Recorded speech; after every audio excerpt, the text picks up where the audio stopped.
In the quiet hours before dawn, Ukraine stood at a crossroads. On one hand, its sovereignty and the hopes of its people. On the other, the looming threat of invasion. But what if, in those crucial moments, the world turned its back? What if Ukraine found itself alone, facing the might of Russia without the support of international allies? With no formal military assistance from outside, the challenge was clear. Ukraine would have to rely on its own strength, its own resolve, and its own people. But could they hold off one of the largest militaries in the world? Ukraine, a nation with a history of resilience, knows how to fight for its land. While Russia's military might dwarfs Ukraine's in terms of numbers and firepower, it is not just tanks and missiles that shape the outcome of war.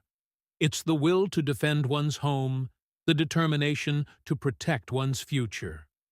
In the absence of foreign military aid, Ukraine would quickly turn to its most powerful weapon, its people. The strength of its citizens, fighting not just as soldiers, but as defenders of their way of life, would become the backbone of their resistance. In the cities and countryside, ordinary Ukrainians would be transformed into soldiers, guerrilla fighters, and defenders.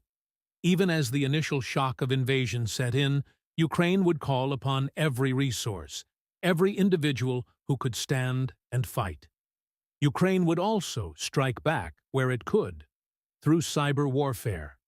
In today's world, information and technology are as important as weapons.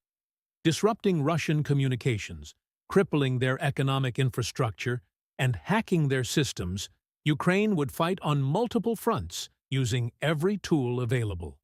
But most importantly, Ukraine would not fight alone. Even without direct military aid, the world would witness the resolve of a nation standing firm against an empire's expansion. The eyes of the world would be watching, and as the resistance grew, so too would the support from nations and people who could not turn away from the injustice. The battle would be long, brutal, and uncertain. But in the heart of Ukraine, hope would remain. A hope born from the strength of its people, their unity, and their determination to never surrender.